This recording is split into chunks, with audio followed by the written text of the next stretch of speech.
Blaze the doja, grab your loved ones and bring them closer. Extra, extra, read the poster, the KKP is taking over. Sleeping on me, better smell the Folgers. I've been razor sharp since the Motorola. Off of O, like the cover of Oprah. Popping bottles, feet all in the sofa. It's a celebration, though the times is hard. It's raining blessings, give it up to God. Chaotic culture, the greatest pod. With Cat the Pro, the one in charge. But it's a celebration, times is hard. It's raining blessings, give it up to God. Chaotic culture, the greatest pod. With Cat the Pro, the one in charge. We're living in a chaotic culture. We're living in a chaotic culture. We're living in a chaotic culture. We're living in a chaotic culture. Oh, we're living in a chaotic culture. We're living in a chaotic culture. We're living in a chaotic culture. We're living in a chaotic culture. Oh, we're living in a chaotic culture. We're living in a chaotic culture. We're living in a chaotic culture. We're living in a chaotic culture. Oh, we're living in a chaotic culture. We're living in a chaotic culture. We're living in a chaotic culture. We're living in a chaotic culture. We over here talking about music think tanks. We over here just having a good time. Yeah. The think tanks is actually it really is such a good idea because it allows the creative to be really in their craft. Like it's just like you focus on if your craft is really just like the writing, you're able to focus on the writing. And if somebody's craft is the producing, they can focus on the actual producing and the editing and actual editing and all the digital creatives. That's like the beauty of it because everybody's in their own field and then it just things, especially when you're in think tanks, you learn things from other people that do things, the same things you do. You think one thing I love about think tanks and having groups like that is that it fosters more creativity to me. Absolutely. Like aside from actually people there doing the same thing you're doing. I just want to say, of course, think tanks for creativity is great. Think tanks for government, no. That's a horrible idea. Yes, just. Hey yo, I'm on Ukraine side though because they busting back. And they fighting back. Them niggas said, "Oh, you want to come over here?" Ukraine isn't really about that ass. Okay. And shoot, the president was just like, shoot, I ain't going nowhere. I ain't no home. That nigga did. He said they was trying to get him out of the Capitol. They was trying to get him out of the Capitol. Nigga said, I don't need no fucking ride. Give me some goddamn bullets. Right. We need bullets. I need guns. I don't leave the house without my what? Come on. No, but see, and it's two Ukrainian boxers that are like mayors or like senators or something. One of them was like he was outside on the front lines with the gat on his hip, like he was ready for whatever. They ready. Actually really, I wouldn't say it's funny to see, but it's actually somewhat low-key kind of entertaining to see that shit because there's like. Cause Russia really thought Ukraine was pussy. Yeah, they really thought they was pussy. They was like, we gonna come in this in between land right quick, and then we gonna slide in. And Ukraine was like, nah, nigga. Nah, we see you, bitch. Then you got USA being goddamn, you know what I'm saying? Bro, we can't mind our business. Nosy Nancy, the Karen Nosy of the Nancy. world. Like, come on.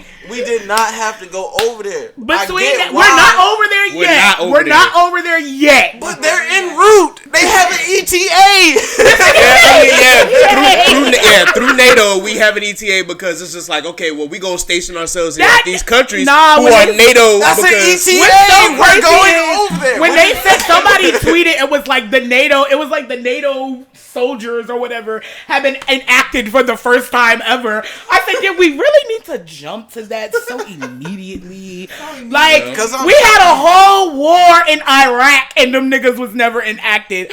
But the moment Putin is like, I think I want this land, niggas is like, oh shit, everybody stop. Y'all know how them niggas get in Russia. You know how they get. You know how the vodka boys get. But I understand the reason why they're being enacted for the fact that shit is actually getting reckless over there. Exactly. We're talking nuclear at this point. Yes. And if when them niggas said they took over, now invaded and fully taken over, we got some problems. They finished some shit through the air. And we need to be right. Got the right ducks in order.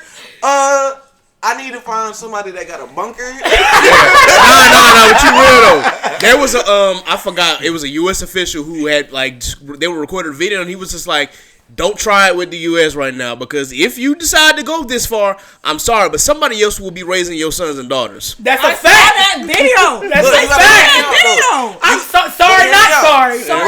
Russia has over 4,000 something nuclear warheads or something like produced. We are behind them by like 200 or something. It's like 3,800 or something. That's still 200 more shit. Like, but that's 200 that we don't have. After we going click, they still pew, pew, pew. Nah, but here's the problem though, because somebody had said a quote that was like, okay, you having nuclear warheads and being in a nuclear war is just like two people standing in a pool of gasoline. One has 2 matches, the other has 5. Exactly. What does it matter? That's what I'm saying. Nah, the funniest thing I seen was I have a friend that actually lives in Georgia now, but he was based here. He was based in the 7.5 in the Air Force. And he said, it's amazing to me that people is like, I won't fight for this country. And I'm like, fuck the country. I'm fighting for my goddamn self, nigga. You bring that shit to my doorstep, you will get clapped. With no hesitation. That's what I'm saying. I'm making Virginia stand your ground state that day. Fuck out of here. Now, look, you got me fucked up. There's already been slight invasion, and I'm gonna keep it light on that tip. But I don't think it's really gonna be like we got boats coming up at the beaches talking about what's up, right? The moment somebody pull up on Virginia Beach coast, they gonna be mad as a bitch. Nah, they gonna pull up on the beach. They gonna pull up on the strip and be like, Neptune, nigga. Neptune. Niggas gonna pull up at Buckrow like, what are you here for? But I ain't gonna hold you. What are you here for? When they had this shorty where she was just like, and we clapped back. She was from New York. She passed from COVID. oh yeah, I love her. Bro, that's how it's gonna be. That's dead ass though. They gonna pull up, and all the niggas gonna be like, "Hey, this is our city, bro. What you doing?" But that's basically what the Ukraine is doing. Like, I remember I read this story. It had to either be Friday. It had to be yesterday. I read the story, and it was a guy they were talking about. He had like set this bridge, like he blew up this bridge, and like he died in the process of blowing up the bridge. He was in the Ukraine army. Oh yeah, he blew himself up. He blew himself up in the process of blowing up the bridge to defend Ukraine. Because the Russian troops are getting ready to come across the bridge. He set the bridge up, lit that bitch, and was like, adios, my niggas, basically, on the radio. And that nigga died. But the bridge is gone, so that nigga didn't die in vain. Yeah. There's also another issue where, like, people were saying, hey, take down the signs that like give directions to like certain buildings and whatnot, because we gonna confuse the fuck out these motherfuckers. And which I love, because I'm like, they're thinking so far outside the box. They know the Russian government is smart, but they're not that fucking smart. I mean, Putin did run the KGB. Did for somebody like, say? But guess what? So what's so crazy is they were talking about Putin's position in the KGB. He was actually in the most. How do I say this? He was in the unit that they put the most unintelligent people. So he's a smart dumb motherfucker. He's a smart dummy. Like, so when I read that, because he was like they put him in like it was the internal unit for the KGB, so he studied other people in the KGB, and they're like, that's where they put the stupidest people because you're trained just like them. Oh damn. Oh damn. You know it's. Oh, so that sucks.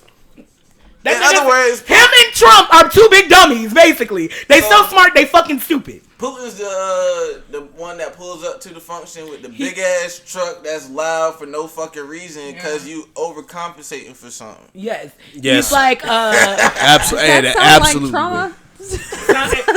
Nah, did y'all hear the poem that the lady read? She was like, if I was Putin's mom, and I was like, girl, this is not the time. This is not the fucking time. What's that shit on She's like, I would have loved you more. Emotional, damn it. That man she was like, if I was your mother, I would have loved you more, and I would have held you. I was like, girl, this is not the time. You American and you doing this. Listen here, Karen. At the end of the day, if I was your mother, no amount of love when your young Putin was getting his ass beat by bullies and he grew up to be a dictator is going to change the asshole that he is today. Yep. Like, again. That's gonna take years of therapy to reverse, and we ain't got that. We ain't even got that kind of time. We gonna be old and gray by the time he actually get through all the shit that he dealing with. By the time he decides I'm healed. right. I'm whole and I'm healed. Wow. All right, y'all. So we about 8 minutes in, a little more. So I'm gonna go ahead and just give the introduction. I had to record this session because we were just having a good conversation. Yes. So this will be Shout served out as to the the intro. Ukraine, though. We got y'all back. The black people got y'all back. We hold y'all down stateside. 10 toes. We 10 toes down behind you. Okay? Listen, we'll send some of our hood niggas over there. They got great aim. Okay, trust Well, say less. All right, y'all. Good morning, ladies and gentlemen. Welcome to another edition of the Khaotic Culture Podcast, the pod where chaos rules and black culture is elevated and embraced. Speaking of chaos, this was a chaotic opening. Like shit. But yeah, this podcast will deep dive into modern black culture and how millennials and Gen Z can navigate the crazy parts from finance, music, black business highlights, ownership, HBCUs, sports, black nerddom, anime. We cover all that and everything in between. Live from the 7-5, I am the host and the creator of the Khaotic Culture Podcast, your boy Ked the Pro, aka the Calculated Millennial, aka the Cutlass Diamond, aka Don't Be Pushing on My Buttons in My Cutlass Unless You Cutting, aka Panda's favorite Toxic Adjacent King. The 843 is me, but VA is where I stay. Always chaotic, never toxic, most days. Once again, back again, recording another episode here. You know, we got some guests in the building, but before we do that, of course, we got to introduce the squad. We are going to start with, of course, the first mate of the pod. Law, please go ahead and introduce yourself, sir. Good morning, people. It's good to hear and talk to you all again. Just back another week. For all of those that are going through, you know, financial troubles, mental troubles, any kind of troubles, reach out to your people, your family. Yeah, we had a little segment on family. Family is family, and they all you got. But you got to know when to be able to lock in, you know. When to walk away. Come on. Hey, we gonna get into it. It's a good episode. Miss Nasha. Yes, ma'am. Y'all already know who it is. I'm blessing y'all ears. It's the one and only. It's the queen, baby. It's Nasa, okay, a.k.a. Tony Noir, the female Picasso. Good vibes only, and welcome to the station. I hope everybody is doing well. I hope everybody is healthy and wealthy, or at least searching to their wealth. They're trying to get to their wealth. They're trying to get to their purpose, okay? How's everybody doing? I just want to know that. We are good. Definitely better than I was last week. For those who were paying attention to the episode that I dropped, the bonus episode, of course, you know, got some family issues going on, some things that I was going on for other reasons as well. But you know, things are the way they are, and right. You know, we're going through therapy and things like that. So, you know, I love to hear it. Yeah, so. Yeah, we had to do it after, you know, everything that's been going on. So, you know, we're making strides. So, with that, we're going to ask how everybody's mental health is. But first and foremost, we got to introduce our special guest who's in the building live with us today. So, crazy thing is, I remember meeting this lovely young lady at a party somewhere outside of ODU. And that memory just unlocked. I was like, that's where I remember her from, because it was, I forgot I don't know if it was. It wasn't ODU. It was out at Hampton. Are you sure? It was out at Hampton? It was. I came to the house and like the whole band was there. Oh, you know what? Okay. I do remember. One of those many times I came out to Hampton and I ain't had no business being out here, but I was out here. Yeah, I mean, hey, it is what it is. I do remember that we did have an interaction at one of those parties outside of ODU. It took me a minute, but I was like, yeah, I didn't realize that. Yeah, we did meet in Hampton. Dang, bro, all the times I ended up at ODU. Ain't had no business there. Ain't had no business out there. Being young, out bro. Growing fast, boy. Nah, man, look. Hey, great time. Yeah, absolutely. Because I remember when Tiana was living out there, and she stayed. Another time. Yeah. Nah, but just the fact that you know, she went to ODU and we stayed at, I forgot what it was her apartment, obviously, but I remember going up to her apartment and not even a few blocks down, I hear pap pap pap. I'm like, you must have been all kill him. Yeah, I called. I said, you talking about the apartment right before she moved? I think so, yeah. I was like, Tiana, that shit was deep. please let me in. That wasn't even like ODU. That was like Chesapeake. Cause we went out there one time. Well, no. That was the one before she moved to Chesapeake. This is when she was still staying down the street from ODU. Like, oh, okay, I know. Yeah, But anyway, it was good times though. Yeah, we definitely have to. We gotta introduce our guest here. She is a creative mind. She is a member of Sigma Alpha Iota.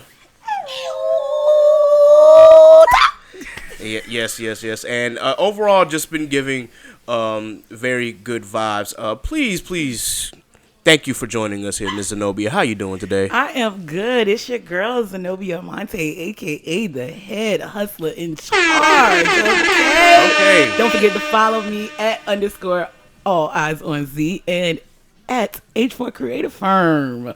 Don't forget to follow the business. Hey, it is what it is. It is nothing wrong with a little shameless plug. A little shameless promo, you know. Hey, we love it here. We love it here. So, first and foremost, before we actually ask Zenobia some questions here, and before we get into our, discussions that we've been having, before we actually started this pod, we got to check on mental health. How's everybody been feeling mental health wise? I kind of gave a little bit of what I got going on, so just got to be sure that everybody in the building is good to go. So, Nasa, since you asked the question, let's start with you. Yeah. I've actually been doing well. Mental has been. I've actually feel like I've been in an actual very peaceful state recently. Tranquil. Like tranquility has been it's been very nice. It's been very nice. I've been able to breathe. Been able to remove. I've of course continue to ask God to reveal and remove. Okay. Ooh. Those are two key components. So I can clearly see that that's being done, and that's being seen. He guides your footstep. And he's definitely guided my footsteps. So, and then also with therapy, therapy has been going very well. I can see the progression. It hasn't been easy. I can tell you that. It hasn't been easy because I've definitely have had to put the work in. And there's been a couple days where I'm just like, I feel like I was just doing very, very good, but then turn around and just completely fall. And then completely fall. But it's actually a beautiful thing to see, and actually getting into that space of being sound and being okay with my peace and being okay in my space. It's starting. It's uncomfortable, but it's starting to be a lot more comfortable now. So, but that's just. I mean, of course, that's just my mental space. I feel like I'm going through a transition, I would say. Whenever you go through change, you're most uncomfortable. The most uncomfortable, which is true. But that means you're growing. So you're not going to be the same person you was at the beginning of the journey. Oh, yeah. That's it. Right? That part. I'm kind of dealing with the same situation. As I told you earlier, my car tore its ACL. And luckily, because I've positioned myself, insurance, deductibles, it's taken care of. But for a minute, I was down bad. I was just like, my God. Like, because, your first car that you pay for. That means something to you. That means something. You know what I'm saying? Like, you know what I'm saying? That you set and you buff the same spot so that you know that motherfucker. Like, not the same spot. So, mentally, physically, I'm great. I was just upset over property, but it's getting fixed. And, just trying to stay in a good capacity, because it's easy. That's always good. I've been trying to get back to working out regularly. Mm-hmm. I mean, I still get my physical activity in, do my push-ups, burpees, squats, but like train, like regiment, like what I was on before, like that's more so been kind of one of my goals moving forward. And I got a business opportunity I'm gonna swing by y'all after we wrap up, because I think it could impact everybody. Okay. Sounds good. Ms. Zenobia, how is your mental health this week? Mental health, we are checking out okay this week. Last week was super rough. I wouldn't even say it was super rough for me, my physical health. was more of a struggle. I ended up in the hospital on Valentine's Day. That was pretty fun. But I'm okay now. I'm good. That good. sounds like some TLC shit. Nah, My Valentine sent me to the hospital. That won't even that. No, I wish it was that kind of story, but it won't even that.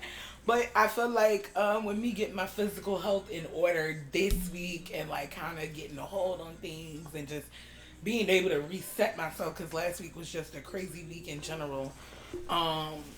It's kind of allowed me to like refocus this week, and I'm ready to get back on my grind.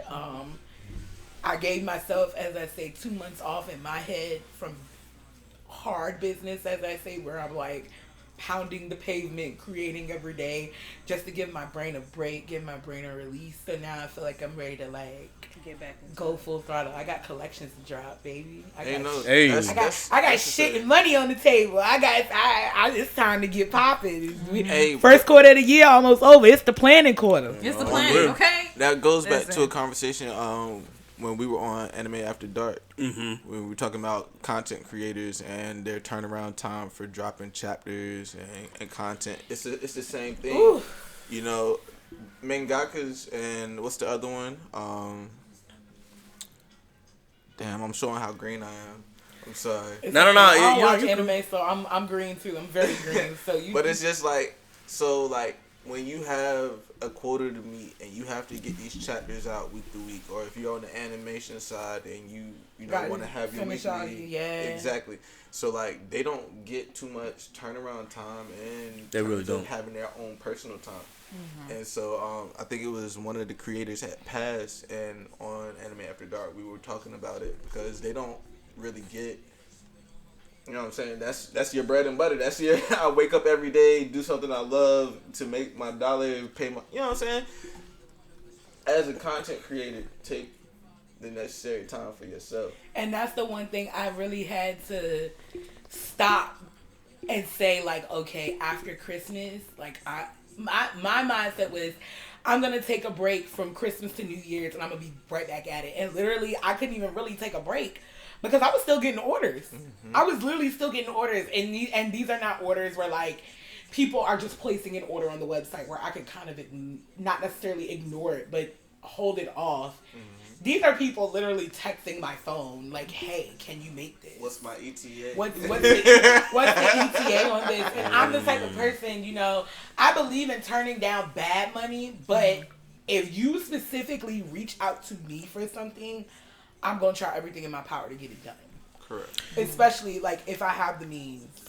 That's real. Which is why, when it comes to black creatives that I know personally, if there's something that they can create for me, I tell them, please take all the time that you need. I am in no rush. I understand that, you know, you have a job to do. I understand that these kind of things take time.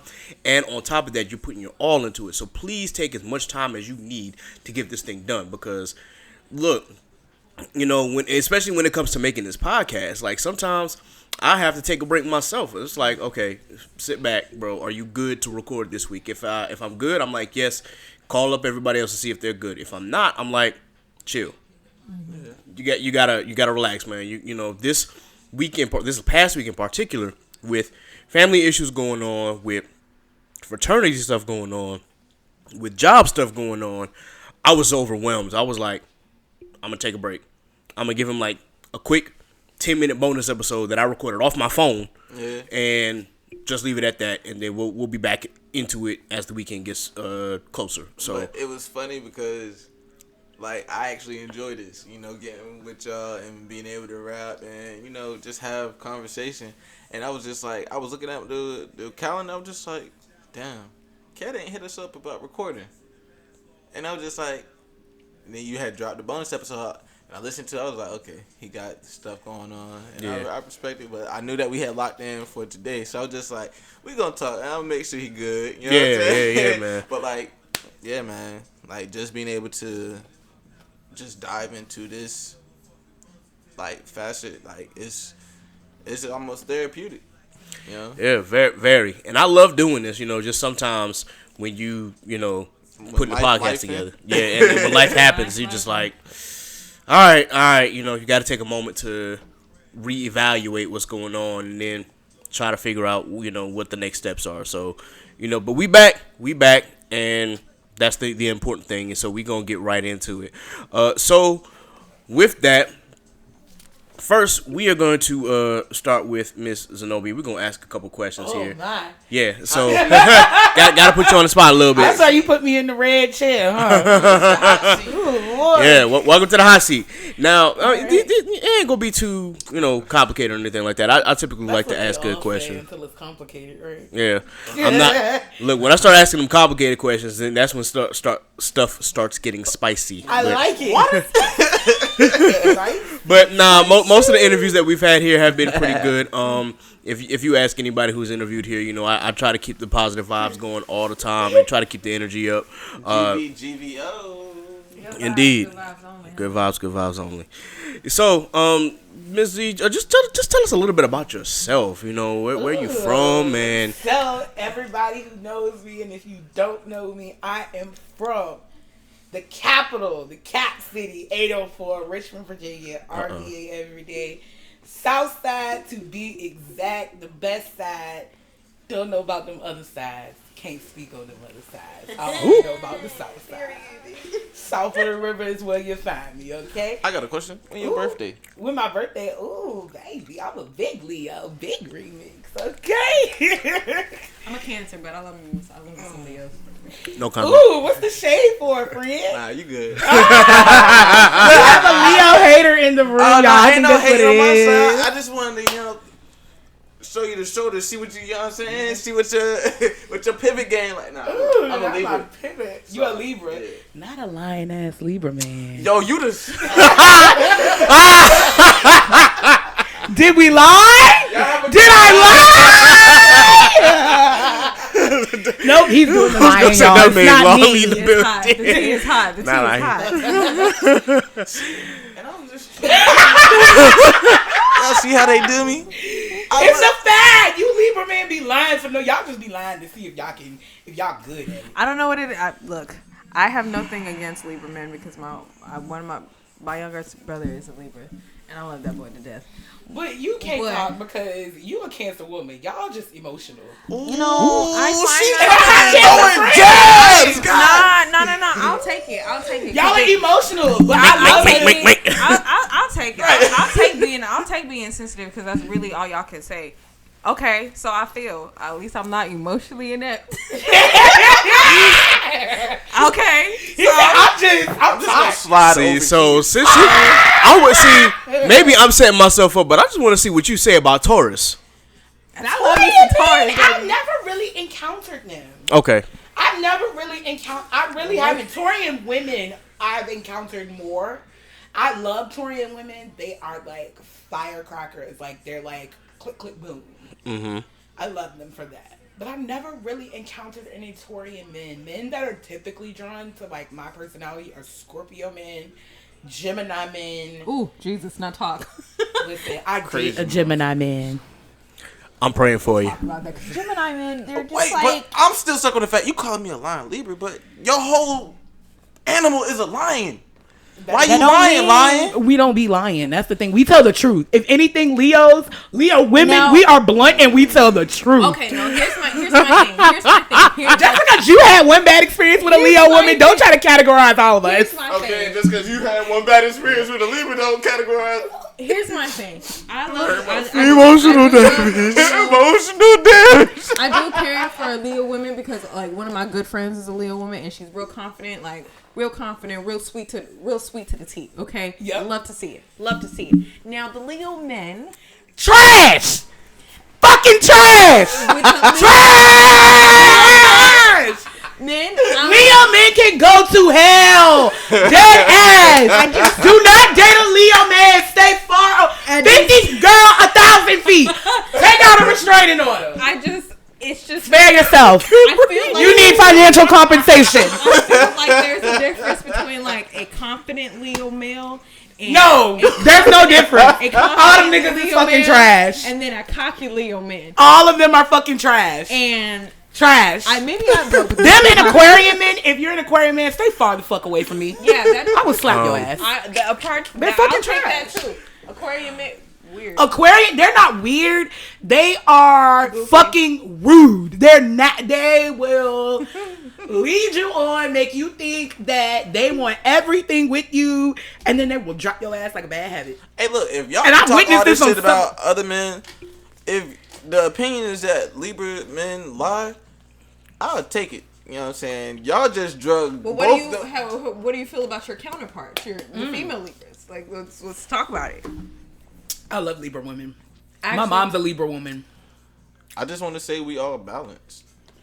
No, y'all not. They're not. And for the one, Leo women are the only one that weigh it well on their Libra scale.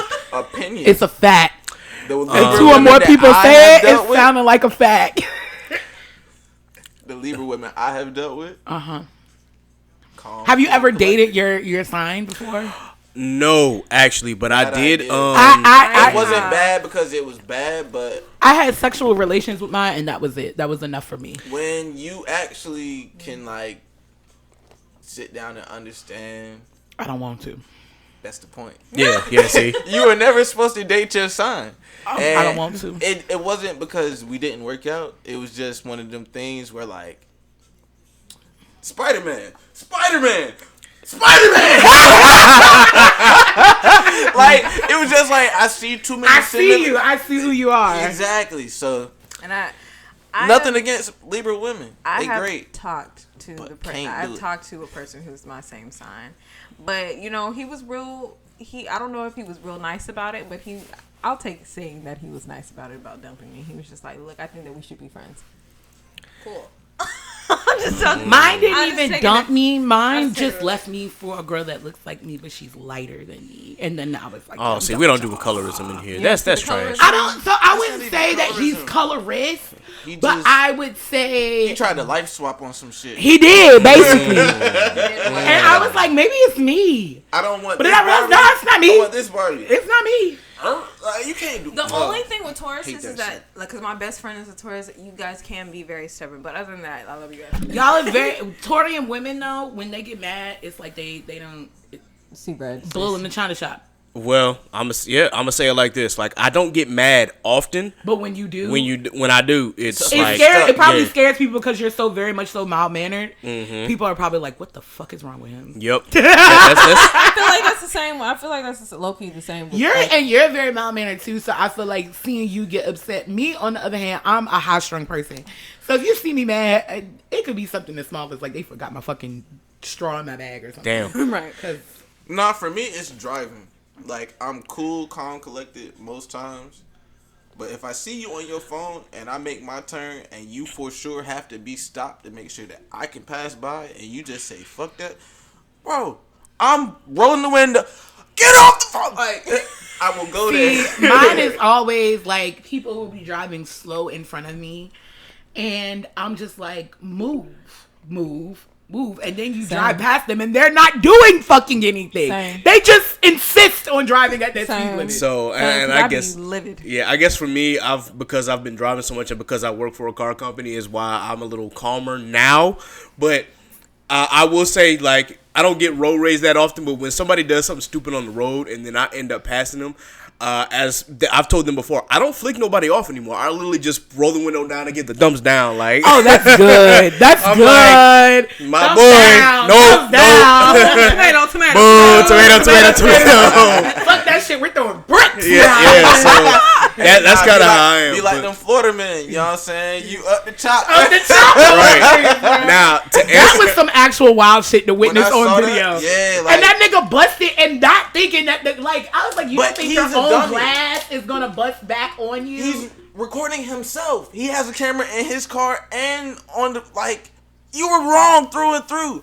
But I will give him macho points. That's some real ass shit. That's some Florida that man shit. Like, you cut me off, all right, bet. They said stand your ground law on all grounds. 4 wheels, 2 wheels, 1 wheel, doesn't matter. You on a moped and you cut me off? Cacao. I'm gonna chop on that nigga. crazy. This is look. We need Mike gunshot. I'm gonna probably add that in there. So, to answer your question, have I ever dated my sign? The answer is no. I did have I'm not gonna say it didn't turn sexual, but it was one of those situations where we got close, and I wanted to ask her out, but then distance kind of kept us apart. So it's just like, because I love Taurian women. I will say that about my opposite sign. I love Taurian women. The women that have consistently broken my heart or have, gotten me to where I'm just like, and I'm sorry for those of you who are my best friends, but Aries women. I knew you were going to say Aries women. Wow. And, okay, it's a fire sign woman thing. I'm not going to hold you. I thought he was about to say Sagittarian women, Leo women, and Aries women. We have a very bad habit of being heartbreakers. Hey, now, to your point. It's a bad habit. To your point, Law, wow. I have had some encounters with some Pisces women. And granted, whether it worked out or not, things have always kind of worked out for the best. But them Aries women, and I'm sorry, Kay, if you're listening to this, I'm sorry. I'm sorry, Danielle, if you're listening to this, but I ain't big on it.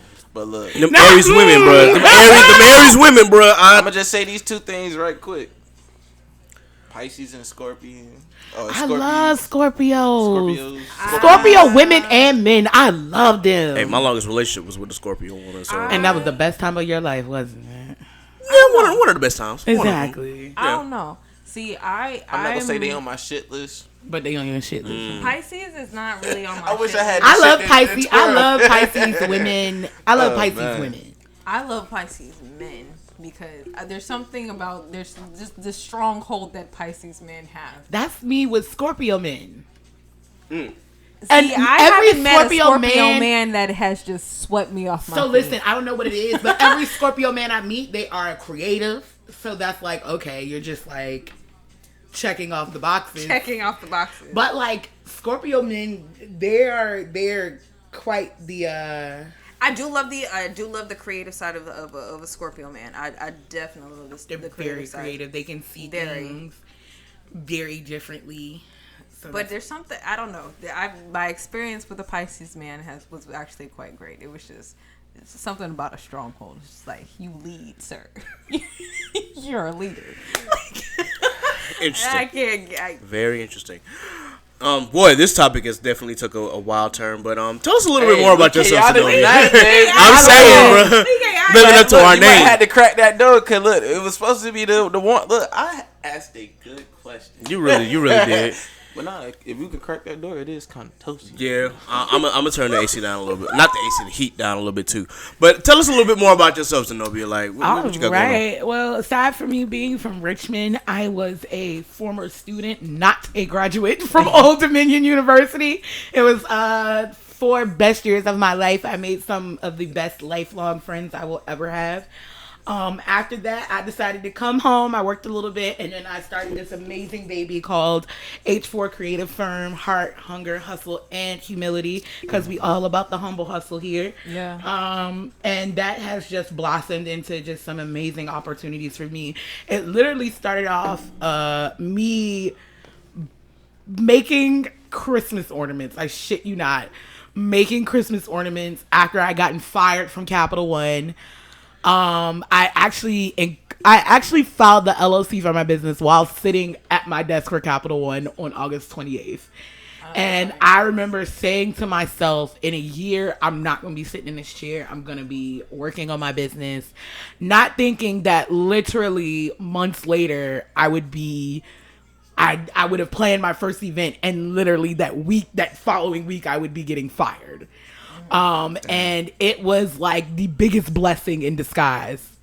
The biggest blessing in disguise was me getting fired from Capital One right before the pandemic, right after I started my business, because it allowed me to focus on my craft. I honed in on my craft. I learned other crafts to expand. It really be those blessings instances. in It was such a, like, I look back on it now and I'm like, 2020 was like, despite the pandemic, despite literal sickness being around us, despite me even losing my grandmother at the end of the year, that was the best year of my life. I was unemployed for 8 fucking months. And I made the most money I had ever seen in my life at a time. I made the most money I had ever seen. I was owning a business. I was taking trips. I was living my life in 2020. And I would honestly say it was because I took that leap of faith of starting H4. Mm-hmm. So that being my baby now, it has just catapulted into media. People know who I am in Atlanta, which is kind of weird because it's like I've only been in Atlanta like once. But people know who I am now because of shout out ATL. And also people in Richmond. I mean, if you didn't know me, you definitely know me now. Thanks to 12 About Town and Candace Smith over there. I actually did an interview with them at the beginning of January in regards to small businesses. So yeah, H4 keeps me busy. Aside from my day job, it keeps me busy. Okay. So first and foremost, I'm so glad that you were able to, start your own creative firm and, get this thing rolling. Yeah. And it seems that you are really enjoying it. What sparked the idea behind H4 I Creative? love this question. So I remember being a little girl, 5, 6, 7, 8, and my mom is actually a huge crafter. She started crafting as a way to just release her brain from her monotonous day-to-day of corporate America life. And it really started off as just like us painting wood pieces and things like that in our house. And I remember sitting there one day and I'm like, Mom, like we could make these things and sell them. Like Etsy was popping at the time. I was like, Mom, like you should start an Etsy. Like my mom can make blankets. She makes everything. And I truly say I learned the craft from her. And she will always say I perfected the craft that she gave me. 'Cause even now, like with me and my craft, I've taught her how to do things I know how to do. So she's the heart and she's the humility. And I wouldn't even say she's the heart and the humility. She's the heart and the humility. And my dad is the hustle and the hunger. Straight up. I get my grind from my dad. Like that man, I've never not known him to hold down a job. Yeah. My entire 26 years of existence and even before that. So I would say truly my business is a combination of my parents, which I am. So I would say it's me. It's really me. But it's my parents that gave it to me. Okay. Let's talk a little bit about your services and products. Like what you got going on. Okay, so recently, actually, I wouldn't even say recently. Black Friday, I dropped a collection called Hustler Season, which I got on the sweatshirt tonight. And that collection is really near and dear to my heart because hustle is one of the 4 H's. And to me, hustle is not about necessarily like, oh, I gotta go get it. It's a matter of knowing what your hustle is, perfecting your hustle, staying consistent with your hustle, protecting your hustle, because a lot of people don't think about that. Protecting your craft, because protecting the brand. Protecting the brand. And to me, hustling it's a feeling. It is something that you can't necessarily, you just know it. And like the tagline for it was like 'tis the season, because the season never ends. Right. I was about to say the season never ends. Because I like what you're putting down. But what I'm gonna say is like when it come down to it, like especially with what you're doing, like when you talking LLC, like we don't play about that paperwork, baby. I want paperwork. and I it's so funny you say that, because paperwork make the paperwork. Thank you. Paperwork make the paperwork. And it's funny that you say that, because I actually got into if you follow me on Twitter, you know I'm notorious for calling people out on business. I have no issue on doing that because I got the paperwork and I got the 1099s to back it up. Come on. Mm-hmm. So when I call you out on business, it's not me being mean, it's me wanting better. And I actually got into a Twitter argument with somebody about their business because their website was some shit. Straight up. Sheesh. It is what it is. But I'm also a person, I'm like, I'm going to point out what I want you to fix. You may not like the way I point it out, but I'm pointing it out for a reason. I want you to succeed. I want the marketplace to be in favor of you. Always. Come on. So when I did it, the person may not have liked my delivery, and they probably didn't even like what I had to say, to be honest, knowing the person and who they are. But if you business minded, you can accept it. And that was my point. I was like, this is your business. And nobody else handles your business for you besides you. And I feel like when people are getting that type of criticism, people do need to understand the difference between when somebody's actually holding you accountable versus when somebody's giving you constructive criticism versus when somebody's actually just being condescending. And that's the thing. And I think maybe my tone was condescending when I gave them the advice, but my advice was meaningful and it was real and it was constructive. It was constructive. It was very constructive because the situation was the person owns a gym. Well, not even a gym. They own a workout company, if you would like to call it that. Okay. Or they're a personal trainer, if they would like to call themselves that. And their services was like, oh, if you make a 3-month commitment, you pay $600. That's $200 a month if you break it down. What am I paying $200 a month for it? Well, we don't know because there was no description on what the fuck I'm paying $600 for 3 months for. Because now we talking around the avenue of what I'm trying to get into. So that really irritated me. If you're paying $200 a month, boom, you getting some type of meal service plan. And that was here's the problem. He didn't explain any of that in the description. The description was just like $600 a month, $600 for 3 months. With no actual plan. Less work. Nah, son. And here's my issue is anybody with me being the girlfriend of a personal trainer, I learn a lot of things because I ask a lot of questions because I give business advice where he necessarily doesn't understand business. Right. And I told him one of the big things I didn't know was that if you are not a registered dietitian, you should not be selling. You legally cannot sell a meal plan to anyone. Mm-hmm. Yep. So I was like, so that takes away one thing because I knew the person wasn't a registered dietitian. But you can give advice. You can give meal advice. Like, yes. Like, boom. But there was no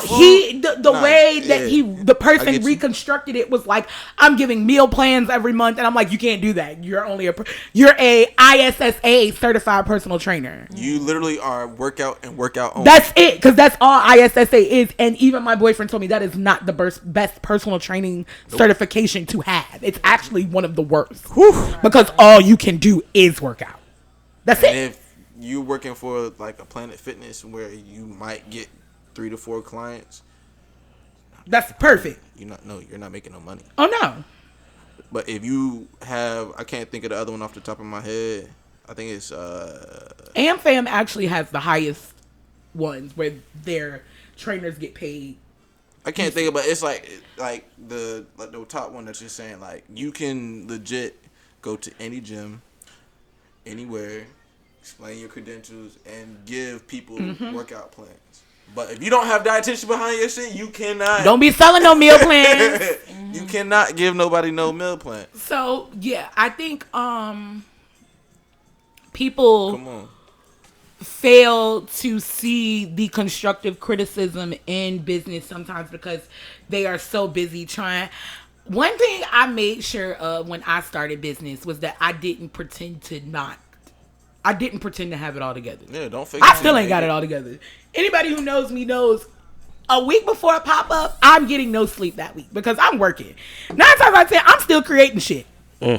I literally, the first pop-up I ever did, the first big, huge pop-up I ever did was this past summer at the Diamond Flea. Shout out to my guys that run the Diamond Flea.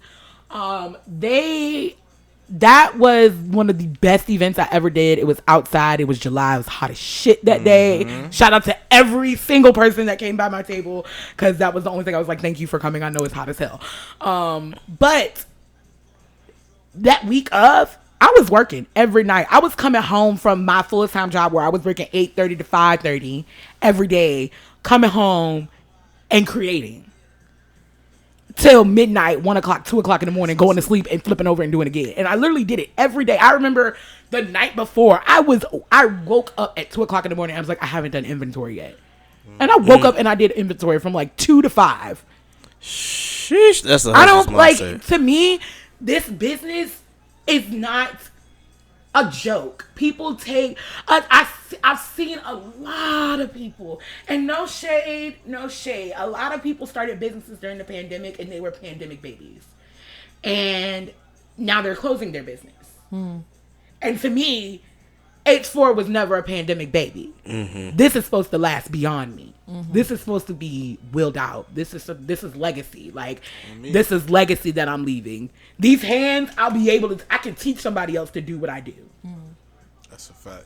So for me, seeing people start these businesses and then turn around and close them less than 2 years later, it's like, what scared you away? Not even necessarily what scared you away, or did you start the business for the right reason? Everybody want to be an entrepreneur. Everybody wanted to be an entrepreneur, but don't want to take the time. Don't want to take the time. Don't want to learn. Don't want to get the necessary credentials to be the entrepreneur that you know you can be. Because one thing about me, before I started an event, before I planned an event, I was a certified wedding and event planner. Let's go. Yes, my name is Zenobia Cardwell, CWEP. I went to school for it. I got the certification. There's no offense, no shade to these girls, but it's a lot of girls out here planning events that ain't got the credentials. Facts. And I go to your event. I know somebody that goes to your event, and they're telling me, well, this happened and this happened. I'm like, that's just bad logistics. That's expected. That's expected. Not even that's expected, but that's bad logistics. Again, that's expected. The event is supposed to look nice. Yeah, it can look nice all fucking day long. But if it don't run well, that's what people will remember. They're not gonna remember a fucking goddamn tablecloth you put on a fucking table, a balloon you fucking hung. They don't give a shit about a goddamn balloon garland. They gonna want to know if the shit was ran right. Was the food on time? Was the food on time? You know what I'm saying? Was the food hot? No, that's a fact. That's a fact. They're not gonna give a shit on whether you had a silk or a goddamn cotton tablecloth. Look, they don't care. She preaching right now. To say this shit, but like when you talking about dealing with niggas or just dealing with event planning in general, I need my shit on time. when you go into an event, am I greeted cordially? Am I being treated like how I want to be treated if I were to be hosting it myself? Is like, again, like I said, is the food hot? Is the bar good? Like, is it an open bar? Is it a closed bar? Am I being taxed out the wazoo for the bar? Like, you know what I'm saying? Those are like, come on, I'm with you. I'm with you. And it's about, again, that's customer service. And especially coming from somebody who deals with customer service every day. Listen. You got to be in tune with whatever business that you claim yourself to be taking part of. And just for the record, you know, if I ever do get married, just I need to call Zenobia because it sounds like, you know. It's so crazy is I hate doing weddings. Oh my God. Shit. And the reason I hate doing weddings is because I know how picky I am as a person. So I know as a bride, you're going to be 20 times pickier, dog. Like, that's your one day you get. Nah, that's real. That is absolutely real. So I know that the wedding is more than likely going to be the bride's day. So we'll get to that point when we get there because right now I'm single. You just there to pay. Yeah, I'm there to show up with the ring and get my vows. You got your boys with you. Yep. And that's it. Just make sure you. Honestly, it's so funny because I tell grooms whenever they get married, I'm like, whatever you do, I don't care if you get in that bitch hungover with sunglasses. Be on time. Yeah. Just please be on time. Cause that's the one thing that ticks brides off is that groom being late. Oh, you ain't got to worry about me being late because I know if I ever get to that point and I have a wedding, I have faith. Yeah, I know for certain that I'm gonna be early for one thing. I'm like, I'm not trying to hear her mouth after this because that's my mindset. Like I'm either gonna hear as many weddings as I have worked and done. That happens more often than not. Yeah, people think the wedding day is very peaceful. No, it's not. It is. It's not. I'm not to say that I'm a witness to that because I've never been married, but I have seen and I have heard brides lose their shit. And it's just like I've been in weddings. Yes, I have. I have. It's one of my favorite shows. You know, I'm not gonna hold you. Brazil was one of my favorite shows too. Like just seeing the. Because you be like, I'm never gonna act like that. That's what you be like. I'm never gonna act like that. It just gives me an example of what not to do. And it's so funny because my friends always say they think I'm gonna be the one that's the bridezilla, but little do they. I've always been the friend that say I do not want a wedding. I don't want a wedding. Are you going to the courthouse? I really want to go to the courthouse and take, you know what I've always dreamed of doing? Take a bomb-ass vacation with my friends. I want to take all my friends that would have been in the wedding party and take them on a vacation. Think about it. Why would I pay $20,000 for a wedding A day when I can spend $20,000 on a week worth of memories. Wow. I didn't even think about that. Because literally, it's a perspective thing for me. And I'm like, would have blew a bag on a wedding. On a wedding day. And you can literally get married at the courthouse. Same effect. You can still have a dress. You can still have the flowers. You can still do all of that. I'm like on a half and half type situation. Like, I would want a ceremony, not for me, for the wife.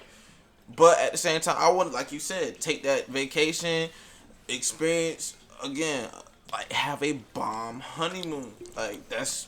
Nah, that's really real. I might have to be on the same tip. Like, you know what? I'm gonna save for the honeymoon and the vacation with my homies and the friends. And if we have the wedding, then obviously I'm gonna set aside some money for that too. But I know personally that I want to put money into the memories with the friends and with the wife after the ceremony. Tell the guys like, look, I don't need no bachelor party. You know what I'm saying? If the wife want to do or the missus, she want to do the bachelorette party, she can do that.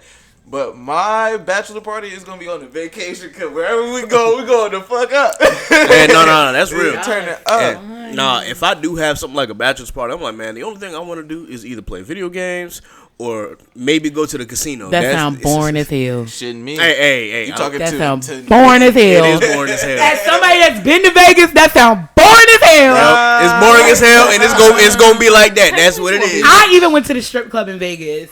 I'm not saying that I'm not to the beach. Hey, no funny my feet shit. in some sand or something. I want to go to Santorini, see the white beaches. That sounds beautiful. Santorini, Greece. Great. Yeah, but I'm also kind of a boring person, so I mean, or the Maldives. If I explore all the islands. Nah, that's real. I definitely want to do a destination bachelor party or a destination wedding. Kind of sounds interesting, but we'll get there when we get there. Time will come. Time will tell. So Zenobia, obviously, you have the mindset of someone who is business minded because a lot of people out here don't have that same mindset. So I just got to ask you, what's the most rewarding part of having a creative firm? Seeing people tell me that they love what I create. Because I'm not going to hold you. As a creative, you are going to second guess yourself.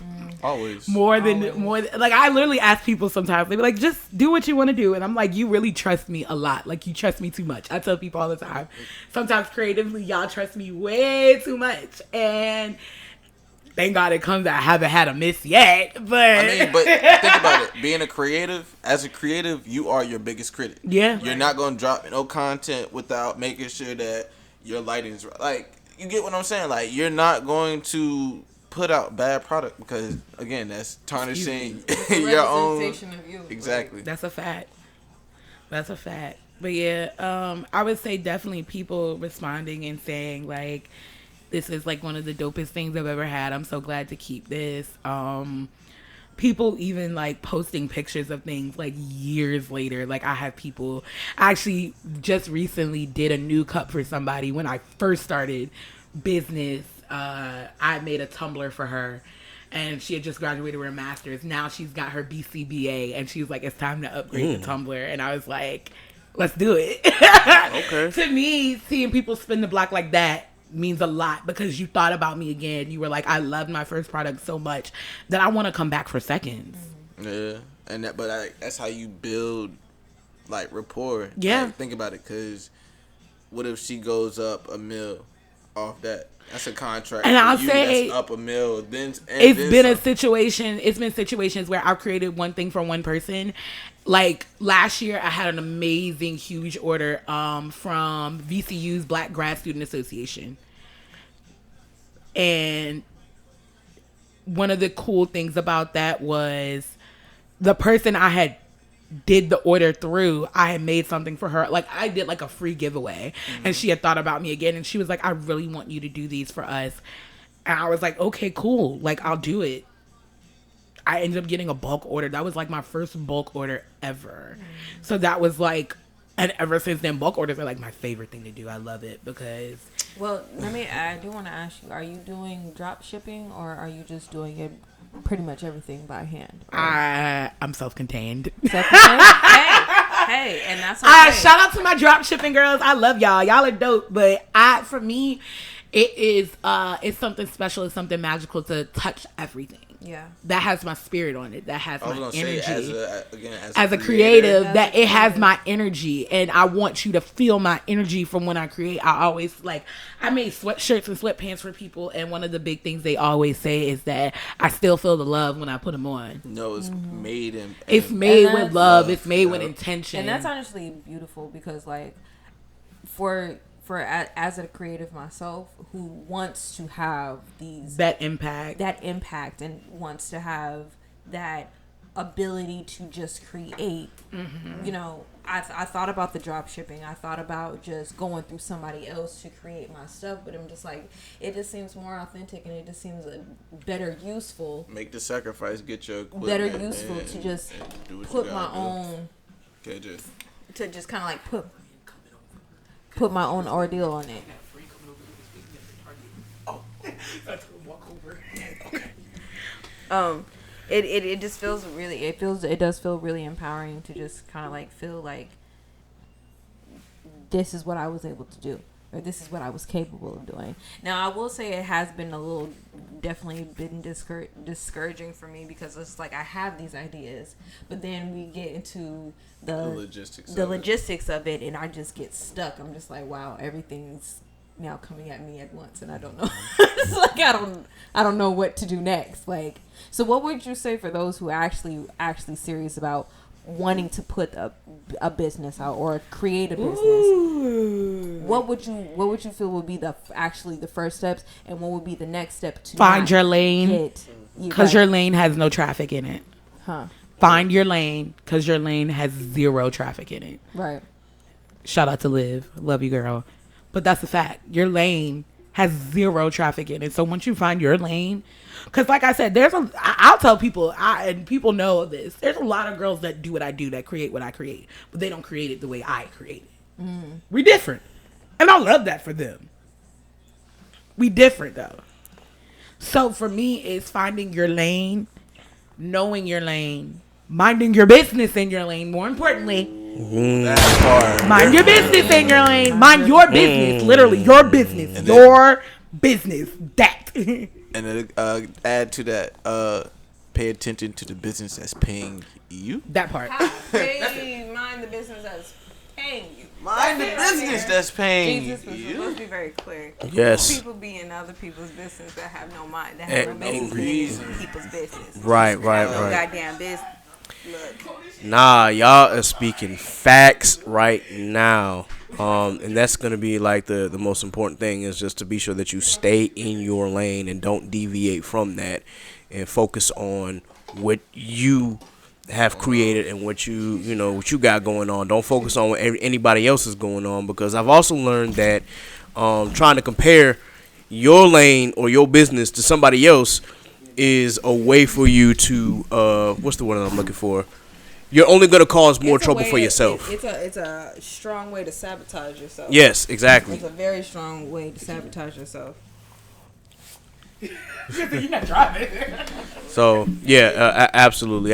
While Z pulls up a little more, we definitely got a drink at the tables. Yeah, her folks just came in the building. So we just got to make sure that we are prepared and are hospitable. But speaking of business-minded people, I just wanted to give a quick shout-out to Naima. I definitely pulled up to the pop-up shop today that was happening at MLH Boutique. That was off of Big Bethel Road. I went during my lunch break on a Saturday, no less. Definitely had to show love, because I showed love to her before when she first launched. So it was only right that I come back and do it again. She's been my homie since she was 13 years old, and we were both living in Charleston, South Carolina. I guess that puts us we've known each other for almost 15 years. Good grief. It's crazy how quickly time flies. But yeah, definitely shout out to her. She's been doing her thing. And definitely shout out to her kids, man. She got some beautiful children. I have still not met her children because obviously they weren't with her today. But just the stuff that she posts on her Instagram is always it's either funny as hell or it's moving as hell. But she's also a business-minded person as well, and she's about making sure that she gets her her makeup line out there. So yeah, if you haven't checked out, tell Naima to send me some stuff because I'm a makeup girly. Oh, okay, yeah, absolutely. I will shoot her a message and let her know. Do makeup too. She do the same thing as you doing, content creation. Yes, put me on, man. Solidarity and company. Put me on. Yeah, I will definitely make sure that you that you get that contact. So shout out to Naima Iman, and definitely shout out to Krew Cosmetics. Be sure that you follow Naima on Instagram at Naima_Iman, and then you can follow Krew Cosmetics at I believe _Krew Cosmetics. I think that card is there somewhere. All but right, Naima girl, I need some lip gloss, some lipstick. I like a good lip color. I hear listen, that. my girls group chat is like going the fuck up right now. I don't know what the hell is really even going on. I'm not trying to catch on, but I did see this meme that, well, not even a meme, but it was a quote picture in here. My friend she said, before you argue with someone, ask yourself, is this person mentally mature enough to grasp the concept of a different perspective? If not, there's no point to argue. And that's literally, that's why I had to mention it, because we were just talking about perspective in regards to weddings. And I truly think that is a perspective situation on... But it's like that and perspective on actual giving and receiving constructive criticism. Ooh, like man. You can discern when somebody's trying to belittle you. Belittle you or be condescending and actually give you positive feedback. It's very downplay clear. what it is that you're trying to do. It's very evident. It's very evident because when they something... see the potential that you're putting forth. Right. You know Now, I will say one thing in regards to like that, in regards to perspective, and I feel like sometimes perspective, everybody's not meant to understand different perspectives because of their environment, because of the way they grow up, because of things they're taught. Like for us as Black people, we will never understand the white perspective. We just like they will never understand the Black perspective. But through communication. Through communication, it could. But even then, it's still you can have an understanding, but you will never. You'll have an understanding, but you will never understand. Correct, but through proper communication. Look, I don't feel comfortable with you saying nigga, and me being a Black person, I don't make it a thing to say nigga. You know what I'm saying? Proper communication and understanding. If they really would actually understanding the fact that the term itself isn't even originated for any of us to be saying. You know what I mean? Like, it's that type. But I also feel like I also feel like that comes with boundaries. Yep. That has to come with boundaries. Which comes with communication. Yeah, the communication, vocalizing that, and then honestly how I'm feeling, how I've been lately as far as when it comes to terms of boundaries, it's really not for that person. It's for you. For you. So like we'll state boundaries as oh, I don't like you doing something, when really is oh, I'm not capable. Like you need to switch to the perspective of what you are not capable of doing, and what you are capable of doing. I caught this clip of a radio show this morning up in Richmond, and this lady made a point. She's like, I am the house phone. She's like, I miss house phones because house phones created a certain boundary in communication. You could ignore the house phone. You can literally be unreachable with the house phone. And she said, I had to condition myself to remember I am the house phone. I am the boundary. Right. I'm the boundary. And when she said that shit this morning, I said, what the actual fuck? Why is Jeannie Mae calling me at 9 p.m.? She know I'm in the bed. Not even that. But it was like, God damn, that's so on point. Like, I am the house phone. I can tell people to contact me and when not to contact me. And with the cell phone, I feel like in the evolution of the cell phone and do not disturb and creating different types of do not disturb, we haven't allowed ourselves to be fully turned off. I know for me, I tell my mom all the time, it's super hard for me to put down my phone. And she's like, why? I said, because if I put down my phone, I may miss something. I may miss money. Right. I may miss money. Right. And she's like, I don't necessarily get that. I said, you don't because you don't have a business, but also you are of the older generation. That part. And we were talking about just how our generation, the millennial generation, we are such a popcorn generation. We want it right now. I said that Yep, earlier. microwave. Right It's a microwave. We are a microwave Microwave generation. We want it right now. And And I think that's where we struck. That's, remember when I was speaking about pandemic businesses and how people started a business during the pandemic and then stopped it now. Out, like right, because it was so beginning, popular. like I've seen so many pandemic businesses close within the first 2 months of this year. Because the startup was easy, but they don't want to do the work. Yup. They don't want to do the work. And that's where I feel like a lot of people fall short in business. It's like they love the startup. They love the glitz and glam of calling themselves, you're not an entrepreneur. You're really a small business owner. Entrepreneur Well, do own you multiple feel- businesses. Well, do you feel like it's more of the gratification at the end? No, they want the instant gratification of saying I'm a millionaire, like Ari, Took the words right out of my or mouth. like like it's the instant gratification of business. And one thing I had to stop myself from, the one thing I had to stop myself from doing is saying this business is going to make $1 million within the first year. Not to say that it can't, but I had to be very realistic with myself in saying, you got 3 customers in your PayPal right now. There is no human, unless God creates some sort of extreme act, that is not gonna happen. Right. most people don't touch that first M until Most at businesses- least a year, At least a and a half. year. Most businesses don't last past 5 years. Yup. Yeah. So people wonder why I get so in a tizzy about celebrating your business anniversaries, because businesses don't last past 5 years. Black businesses don't normally last past 3. No, you speaking facts. It's stuff I So learned in business school, man. It's crazy. I can't sit here, and one thing I try to make sure I do and be intentional about is supporting Black businesses and pouring my money back into Black businesses. But also one thing I'm also supportive of is holding Black businesses accountable. Yes. I've been held accountable before, so I expect you to hold me accountable as I hold you accountable. Now, if I'm holding you accountable more than I'm holding myself accountable, then we need to stop and look at the accountability. But that just plays back onto what I said earlier. I might not have said it, but you gotta wake up and love what you do. Every single day. I love creating. I think having the gift, I always say the gift of creation is something that God gave me. The moment that you, And the moment- you wake up and you be like, I'm tired of this, you just need to already have something set up. I wouldn't to even say fall I'm into, tired of this because I feel like I'll never get tired of creating. But that's what I'm For saying. me, That's the- it's a start matter for me, and for me personally, it's a spiritual thing of never get tired. Honestly. And I feel that I feel that completely. It's just God like, gave me this right. gift. I feel He that gave me vision. right. And I would be a waste of a body, a waste of a spirit, a waste of flesh if I didn't use it. right. Correct. If I Facts. didn't use the gift, and I tell my friends this all the time that have gifts that sit on them, you wasting what God gave you. right. Tell me why he shouldn't take it away. That's not, like, for me, sis, I lost my singing voice when I got my tonsils removed before I crossed. I thought I was never going to sing again. So for me, crossing SAI was huge. That was huge for me.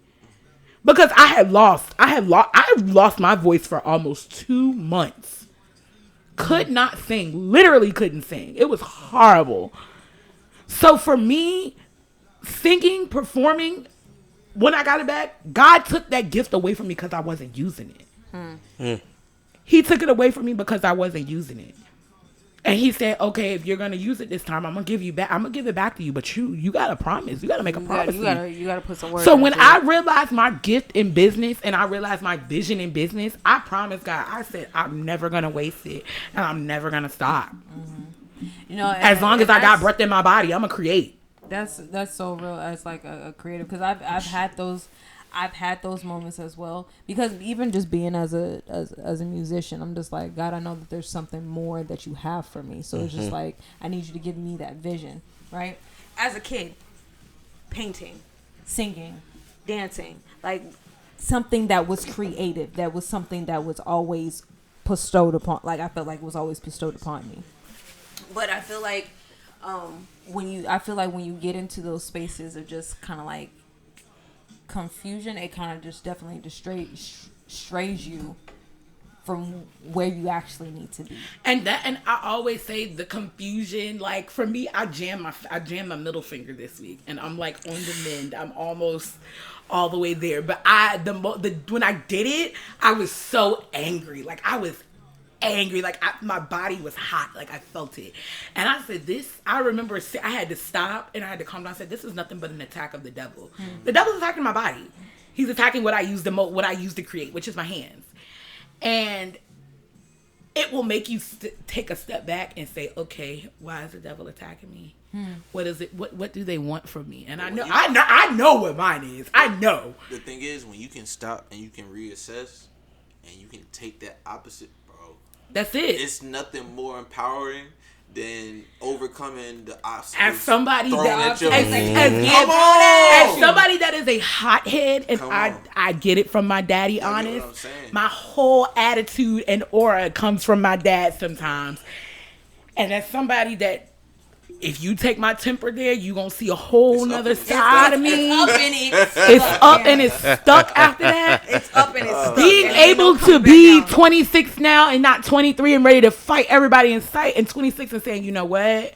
I'm gonna remove myself before it get ugly. Fuck you up. Right. Before I take it there with you and diminish myself and diminish my brand, I'm gonna protect it. I'm gonna protect you. I'm gonna keep it real ladylike. I'm gonna not even keep it ladylike with you, because a lady is a boss, straight up. Hey, so if you gotta get down that way, that's I'm gonna keep it real with you. I'm gonna be honest with you. I'm gonna be blunt with you. It may not be ladylike all the time, because sometimes as a boss, I can't come as a lady to the table sometimes they slip out. They see the real. That's it. They see the real. And I've been at tables where I've been the only female. I've been at tables like that. And I always say, pull your monkey nuts out and be like, look. Pull your monkey nuts out. No, that's a bar. He's not fucking lying though. You gotta pull your monkey nuts out. Woman at a table full of men. You gotta pull your monkey nuts out. But it's a matter of pulling your monkey nuts out with soft, gentle nudges. Sorry, Mom. Sorry, Mom.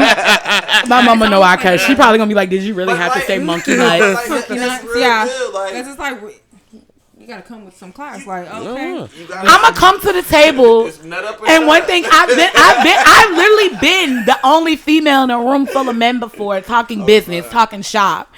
And you pull out your monkey nuts. And one thing about me is, I keep the documents on the phone. We can compare 1099. She said she got that thing on. I got the thing on. I got that file. That's the one thing, like when people try to come for H4 as a business, as a brand, pull out your 1099. Let's talk. Make your paperwork.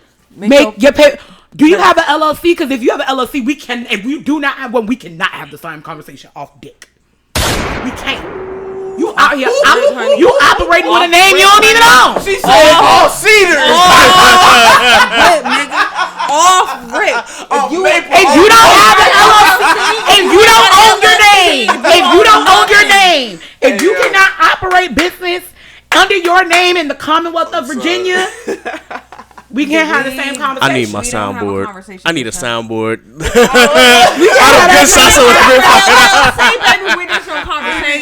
We can't have no conversation. Right. And that's facts. We can't have the same, and that's a fact, because it's $100. That's why I tell everybody. People like, oh, filing my LLC is so expensive. LegalZoom told me. One thing that get on my fucking nerves is people be so quick to run to LegalZoom to file your LLC. If you don't get your ass on that state fucking website and file your LLC for $100, it's $100 fucking dollars. If you out here with a business and you operating with a name that you do not own, take $100 of your business money and go file your LLC. It does not make sense that there's so many black businesses out here operating without an LLC. She giving y'all free game, by the way. Literal free fucking game. Hustler's Mindset. Free game. Free game. Found the name of the episode. Okay. Hustler's Mindset. That's it right there. Name of the episode. We got it. Word. It's like it's $100. And for me, it's just like, y'all be out here charging hand over fucking fist. You charging out here $50 for a fucking hoodie, but you don't own your business name. That part. How does that work? How? Tell me. Because to me, you're not serious enough about business if you're not willing to own your name. Because at the end of the day, when you die, that's all you fucking got. Come on. That's all you got. Come on. So it's a lot to me if you don't have an LLC, you're operating business. That's a lack of care. You don't care about your business like you say you do. You don't care about yourself. Because at the end of the day, you don't trying to give put a money in fuck. your pocket. No, indeed. You gonna charge me $50, but you ain't got the backing credentials to make sure that you solid. If Mr. That's IRS come for that ass, that's why I have an issue with these event planners. You out here charging people $2,500 for an event. the dollars make sense. Without a credential the first. Right. I'm on fire. Like, without a credential the first. And once again, that's no shade to any event planner, but any girl that's ever slid to me and asked me, or anybody, let me not say any girl, any person that's ever slid to me and asked me in regards to event planning, what's the first thing that I should do? I always tell them, you need to go find a class. There's a lot of things I learned in that class that I wouldn't have learned out on the field, that I took out on the field with me. And I'm so grateful for that class in the long run. It was 10 weeks, twice a week. Oh my God, it was so stressful. But it was the best thing ever too at the same time. Like, learning those things that I did and being able to take that knowledge to the next level, being able to impart that knowledge on other people when it comes to events, to me, that's one of the best things about being knowledgeable about business. Is being able to take that information and share it again and again and again and again. I mean, the thing about business is it's networking. That's it. That's like half of your battle. Brand, you want to grow your product, you want to grow whatever it is that you're trying to push, you got to network. That's it. And without the network, you're dead. not gonna grow. It's not gonna grow. Well, I want to ask you, how do you feel with your business? How do you feel you have grown as a person? I've definitely become more, how do I say this? I've become a lot calmer in regards to my temper because I know I have something to protect. I would say growth-wise, it's made me more independent. What you laughing at, Casey? Sorry, something You came up on my laughing Twitter. at me? No, not at you. Not at man. you. No. Something came up on my Twitter, and I'm sorry. You gotta tell us the tweet once I'm done, okay? Okay. But yeah, I think it's made me it's made me calmer in regards to my temper because I know I have something to protect. It's definitely made me more creative. It's made me more ambitious, if anything.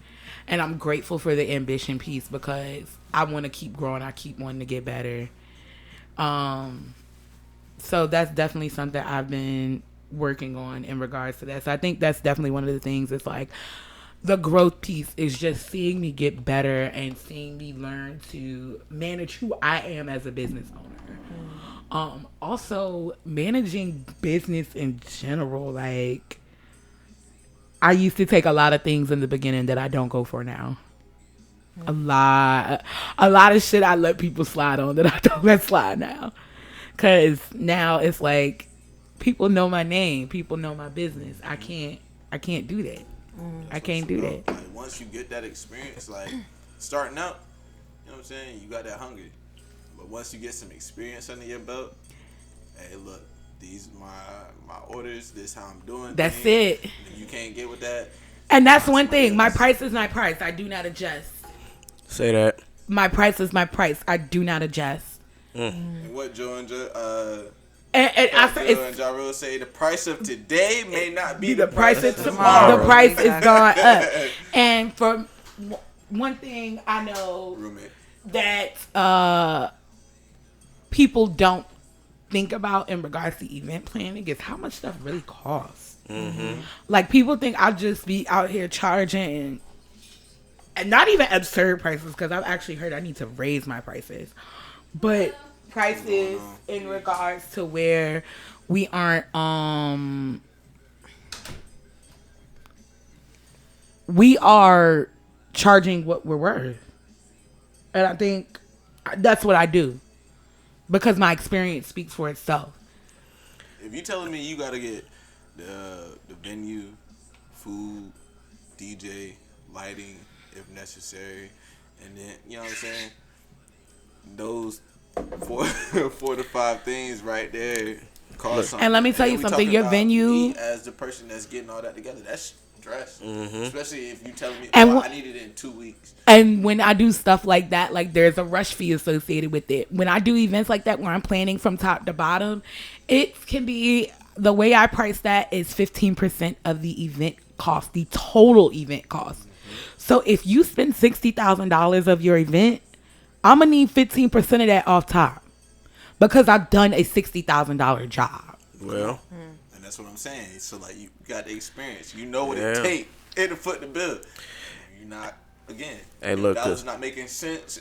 I have to go. Nah, as you said, because a lot of people don't consider the cost of goods sold. They don't consider the expenses that come with all of that. When I was in school for event planning, one of the things we learned in regards to weddings in particular, wedding costs, majority of your costs. I'm not even gonna say majority of your costs. I'm gonna actually give you numbers. 60% of your cost of your wedding goes towards your venue.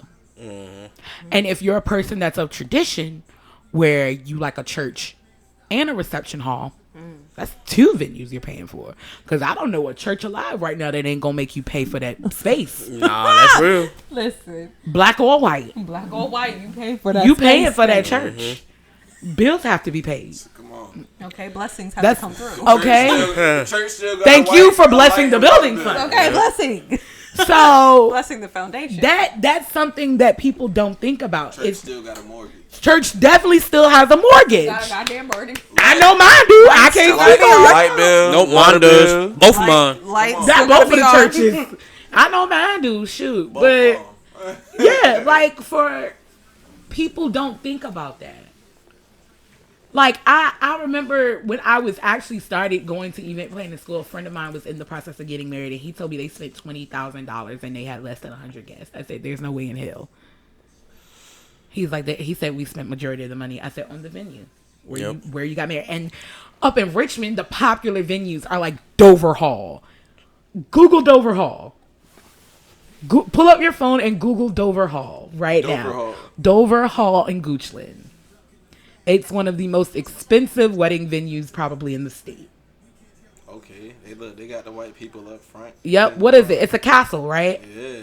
Do you know that money. venue costs $60,000 to rent for a day? And I'm not talking a full day. I'm not talking a full day, y'all.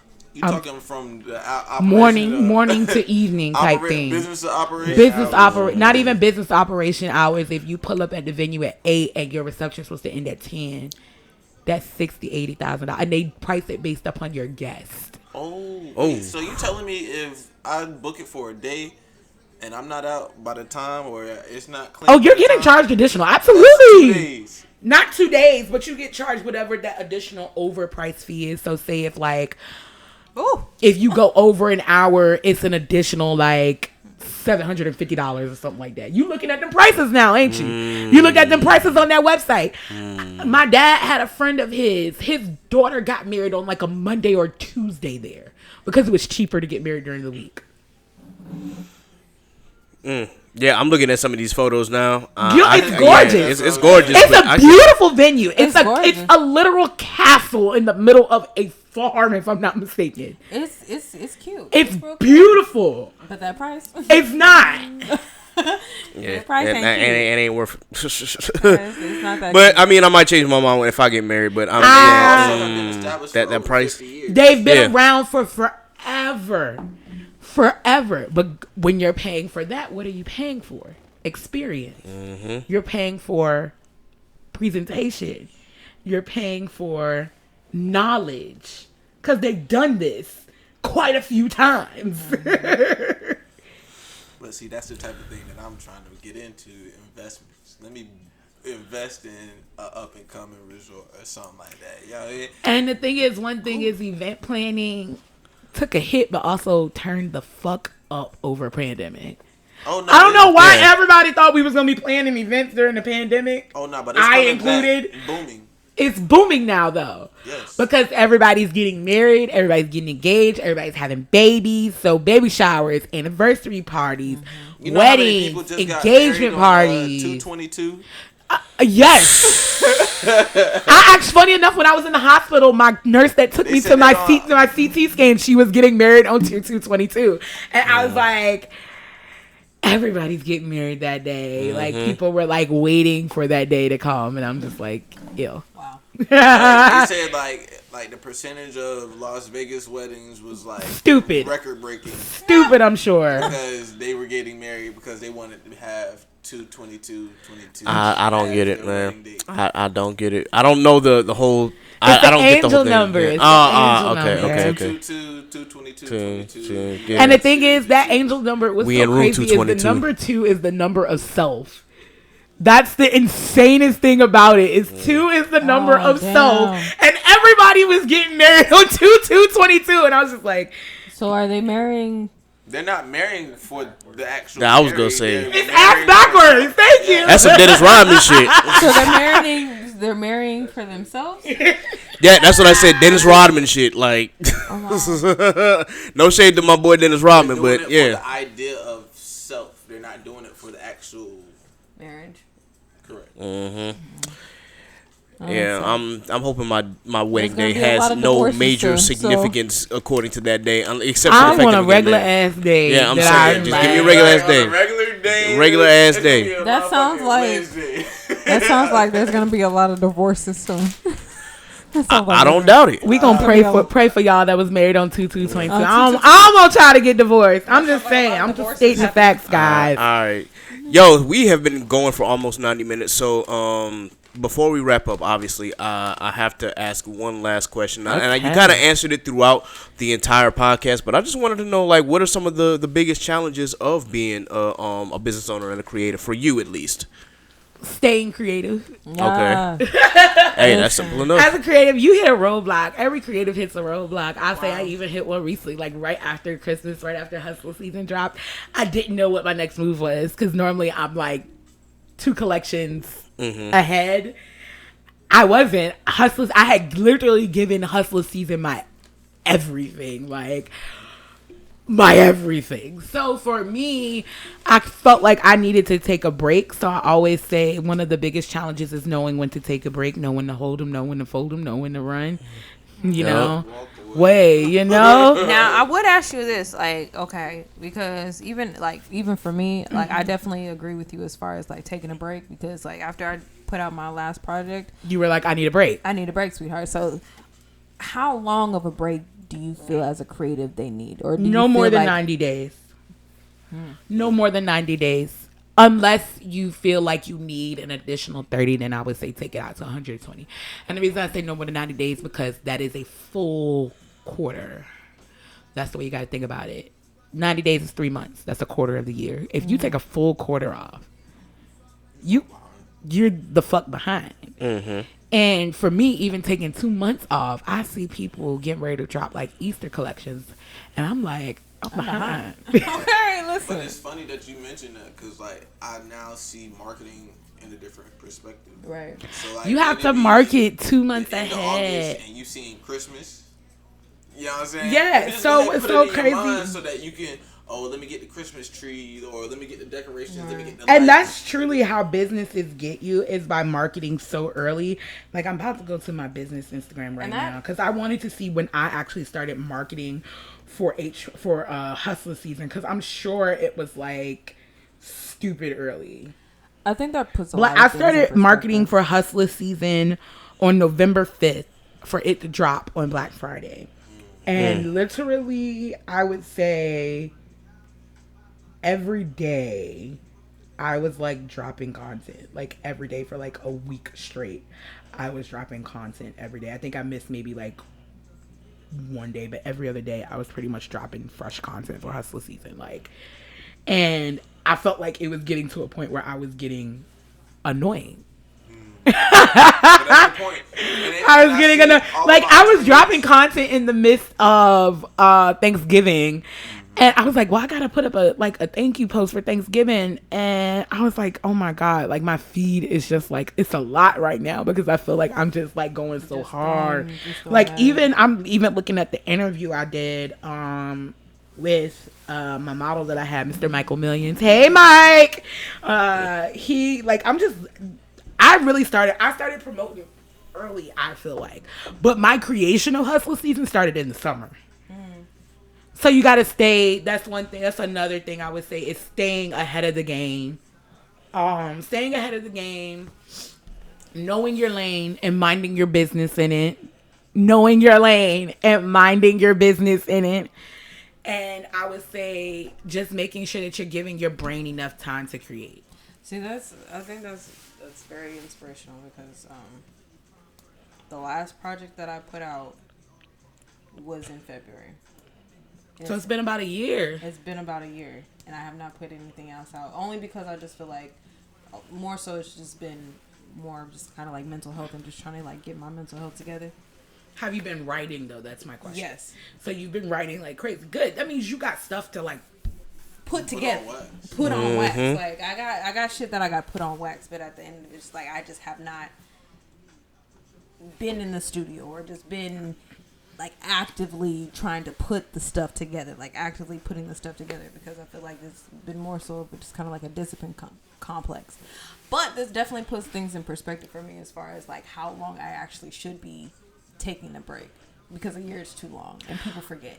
And I'll say every creative is different. Your creative process may require, like I said, it may require you to take a break.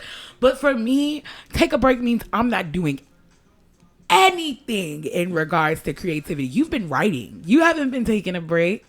You've been taking a break from giving the world your gift, but you have not been taking a break from your gift. That part. That's so good. You've That's been good. And oh my God, that brings me back. good. So what's so good. crazy is I was That's like, good.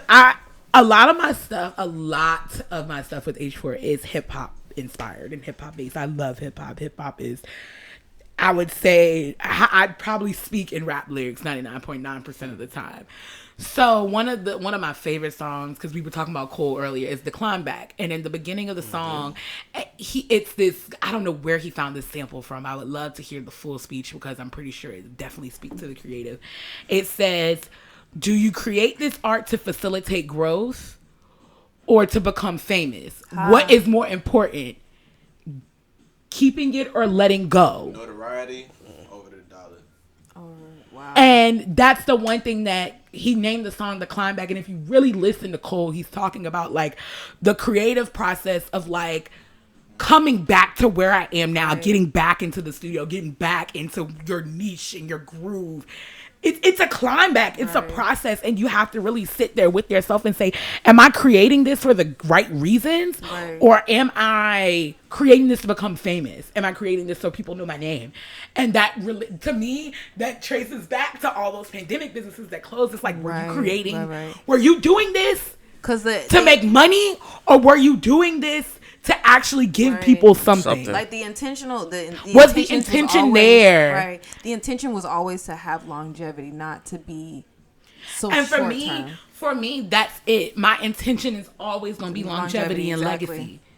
Because H4 is a creative firm. It can go any realm into creativity. If I feel like starting H4 fucking records under H4 Creative Firm, God damn it, I'm starting H4 records. It's funny. Hey.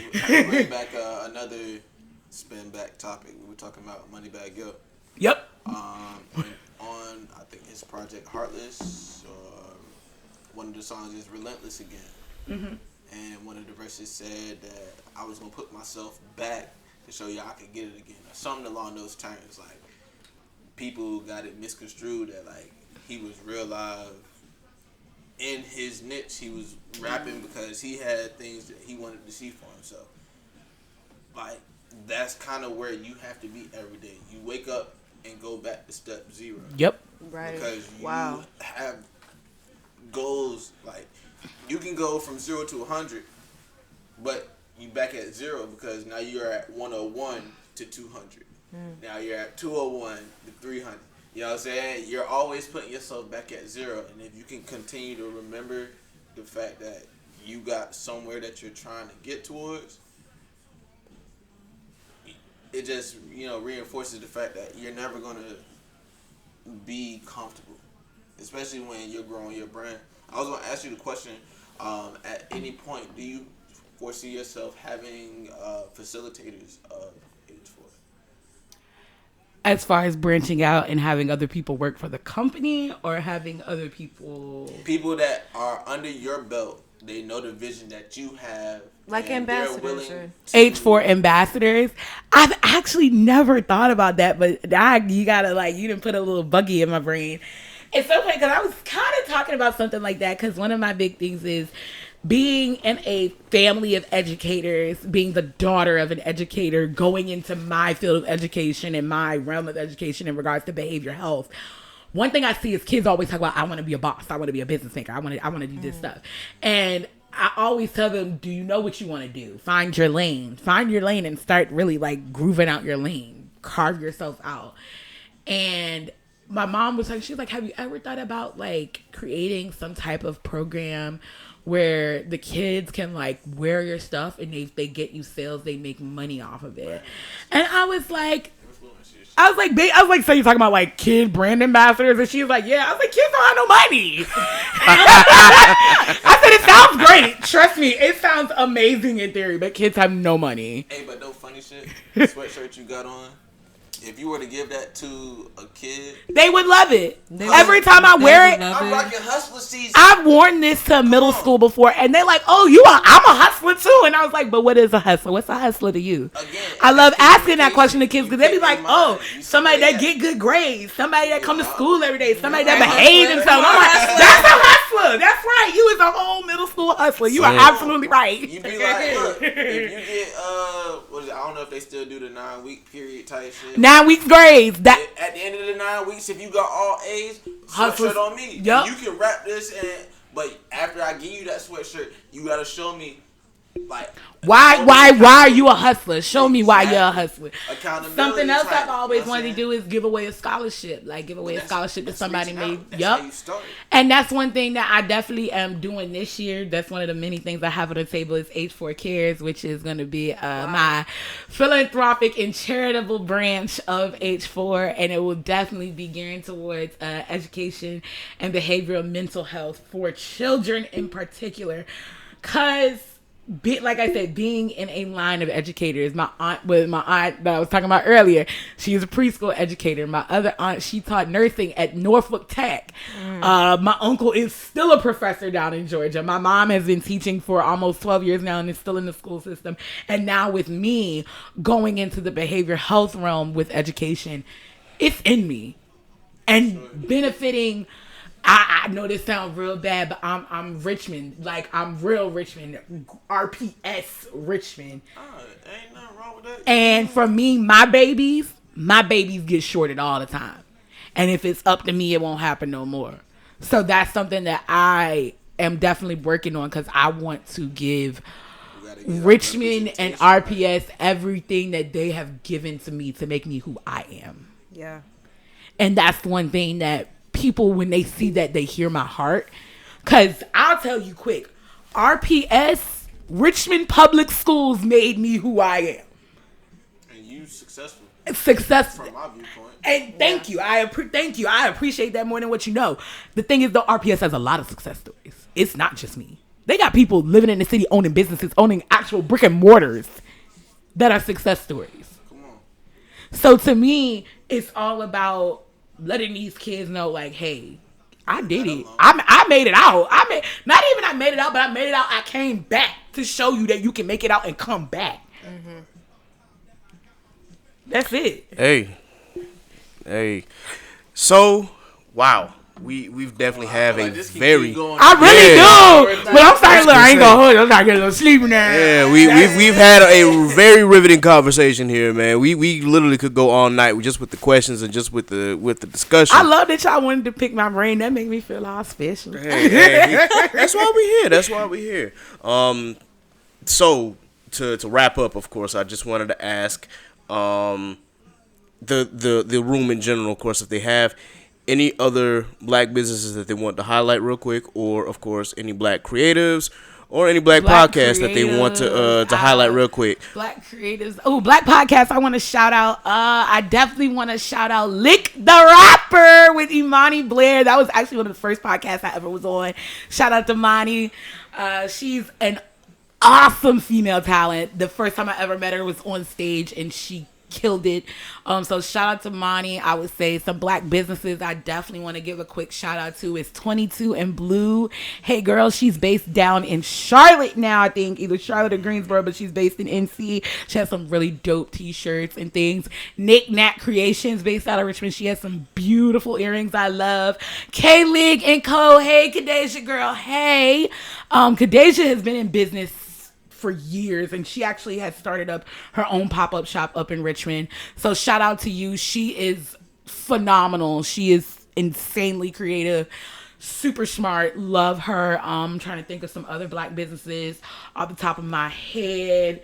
Do I have anything based here in Fan Entertainment? James, he's an amazing photographer.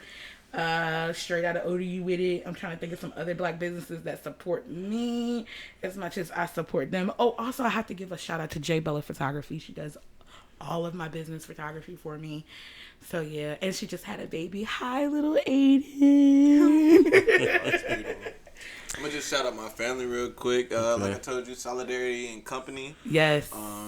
She helps advance marginalized business owners. Poetic, speaker, podcast host, writer, reader, creative. She does a little bit of everything. She has merch. We grew up together in New Bern, North Carolina. Okay, North Carolina. Yeah, we here. So I just want to shout her out because she's on her way. I'm about to be supporting her in the next couple weeks. Get some New Bern merch. You know what I'm saying? So always town repping. But she's big on like the poet side.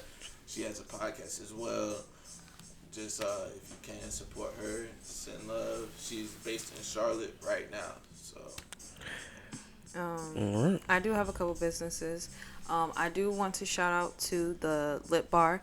The Lip Bar came to Hampton University my freshman year. And it's it's a black owned She's vegan dope. Makeup line. She is a success story because Shark Tank turned her down. Exactly. And now she's in Target. Shark Tank turned her down because they said her colors were like too extra or something. Too bright. It was some comment and it was like super derogatory. I seen her story and she ended up doing like $1 million in sales. She's crazy. Like her lip products are like her lip sticks are like $15 a pop, but they're worth it. They're absolutely worth it. I had gotten at least 2 colors from the Lip Bar. Absolutely, I suggest everybody, if you are like really into makeup, really into just like healthy cosmetics, definitely go to the Lip Bar. I would also suggest, ladies, if you're really into corsets, please go and invest in Beyond Measure. I have purchased from them. Black owned business. Absolutely wonderful. You will not be disappointed. Please go visit the Juicing Life Bar. It's just far as health and nutrition. They make their own alkaline water. They make their own sea moss. They got it, and it's a completely vegan based. Yeah, they got a smoothie that's called PB&J. Oh, absolutely, and it's fire. And it's fire. It tastes like a peanut butter and jelly. No. It's actually fire. Right. Right. This sound like some stoner shit. What kind of voodoo is this? Listen, but it's absolutely. I know it's blueberries and peanut butter. And you said that's enough for you, right? It tastes like a peanut butter and jelly sandwich. It's absolutely fire. Like, please go experience that place. It's an amazing vibe in there. Also, just as far as just like music or just like black musicians, I know that my friend Zay Blaze, he just dropped a music video, so please go watch that. Coding. My friend Ari Lachelle. Yes, Ari. Hey sis, Ari Lachelle. She recently just dropped a new song, single. Exactly. So please go listen to her. Please stream. Run it up. Her. She's doing amazing things, and I'm so proud of her in Atlanta. And also just support me and Zenobia, just because we are both creators, music, business, and so just please support us in our endeavors as well. So Dang, we must have talked her up because she just responded to my tweet. Hey, Ari, thank you. I'm proud of me too, girl. Word. Hey, I definitely enjoyed this episode. I definitely enjoyed this conversation. We're definitely going to have to run it back. Absolutely. So, with that, I got to start off with the list as always. So for the podcast shout out, of course, as always, shout out to Mike Check Waifu, Worst Generation Pod, and Bland Anime Podcast. Those are the 3 anime podcasts that I am a Patreon subscriber to. Please be sure that you check those out for your anime consumption. You can also check out Analytical, where shit gets critical, and Dad Needs to Talk with Rob, aka the father of Ash. Those are some other anime podcasts that you can check out as well. Definitely shout out to True the Transparency Podcast with Brother X, Mr. Smith, and the Culture Scientist. Inside the Mind of a Blurred, all 10 of y'all. I'm not about to name all 10 of y'all, but y'all already know the business. The session with Jay and Trey. I'm thinking that when we get the opportunity, Trey, we're going to have to do a WrestleMania episode because WrestleMania season is coming up for those of us who are wrestling fans, so definitely tune into that. Brutal Honesty with K. Renee, a.k.a. Sedona Rose. Please be sure that you check out her podcast as well as her books that she has released. You can find those books under the pen name Sedona Rose on Amazon Kindle. Definitely shout out to Moody Senpai and Alt Arc. I don't know when she's going to start Alt Arc officially, but you can definitely check out her spaces on Twitter at Senpai Saturdays for some more anime shenanigans as well as some, just normal head assery, or even just some smooth shit. So yeah, definitely check her out. That's going on right now. Yeah, it definitely is. Yeah, so I'll probably hop on, once we get wrapped up here if she's still going. As far as the first 3 that I named, just be sure that y'all check out Anime After Dark on Thursdays at 9:30 p.m. on Twitter Spaces now, which is 8:30 Central Standard Time. I'm glad that they actually kind of moved the time because having it at like 10:30 on my time was a stretch and was a struggle.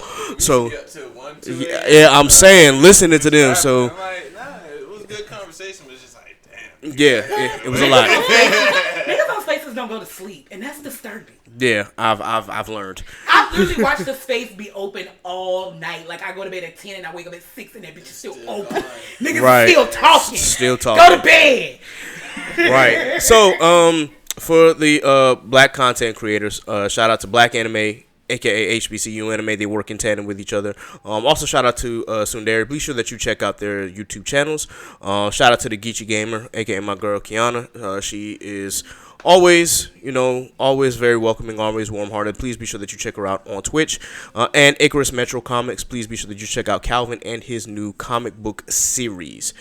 For the black business shout-outs, as always, first and foremost, we got a shout-out to Already Paid, our boy Dre, Cream Cosmetics with Naima, Mind Over Money with Miss Tremaine Wills, Studio Maho, Pat and Allende, which we are actually getting ready to interview the day after this episode drops. So I definitely got to be sure that I'm up to date on my on the manga that they've released. Shout out to Concept Moon, Strange Keith, She Designs Too, with my girl Erin. Black Magique, aka Lit Wands, with my girl Lauren, aka Lo. And now we've just added to the list, of course, H4 Creative Firm with Zenobia. So, hey, y'all. Yeah, so we've definitely added that. There's some more, of course, Naturally Bodied by Jada. Please be sure that you check out her products as well.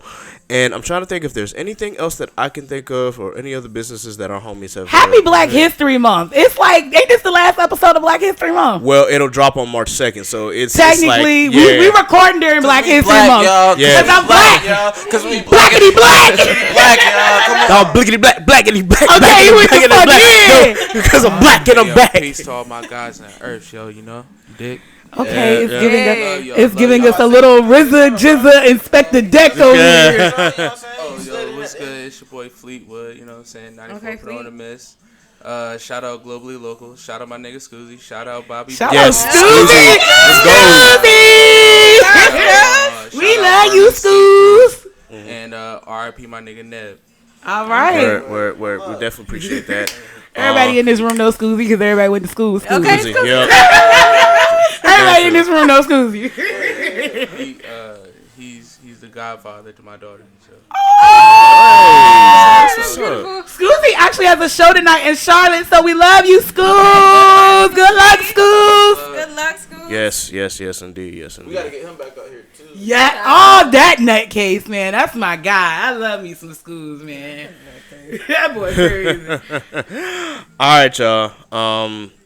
Once again, Zenobia, thank you for coming out. Oh, y'all are welcome. Yeah, thank you for having me. Definitely appreciate you coming in. From DMs to the live to the podcast. Yes, you wouldn't steal some different perspectives. I love that. I expect great things from here on out. Word. So for everybody else, please be sure that you check out Zenobia's pages. You can go follow her on, I believe, _AllEyesOnZ on Instagram. Okay. ALLEYEZ on ZEE. Okay. Yep. And if you click in the bio, you can follow H for Creative Firm at H, at the letter H, the number 4 Creative Firm. And click that link in the bio and make a purchase while you at it. Hey, that's what's up. I ain't gonna hold you. Like, you follow me, I'm just like, who the fuck is this? Everybody don't get a follow back. That's a fact. Look, we friends now. Right. All right, y'all. Signing off. Be sure that you like, share, and subscribe to the Khaotic Culture Podcast. Please be sure that you like and follow us on Facebook. You can follow us on Twitter at Khaotic_Culture. You can also follow us on Instagram at Khaotic Culture Pod. Please be sure that you subscribe to our Patreon account. That is patreon.com/Khaotic Culture Pod. And you can donate or subscribe on any of the 4 levels. It does not matter which one. You can follow me, Ked the Pro. That's K3D the Pro on all social media. You can follow Miss Nasa on all social media at _callmenasa. And you can follow Law on Twitter at Law96_ and on Instagram at L.JR_96. This has been another edition of the Khaotic Culture Podcast. Until next time, folks, remember, embrace the culture. Chaos rules. Be blessed.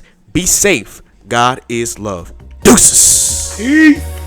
Look, it's chaos in these streets. So let's talk about it, please. Let's hold some conversation. You see where I'm coming from. Yes, it's so amazing. Go ahead, get comfortable. You can grab a seat, take a load off your feet. Yeah, welcome to the table.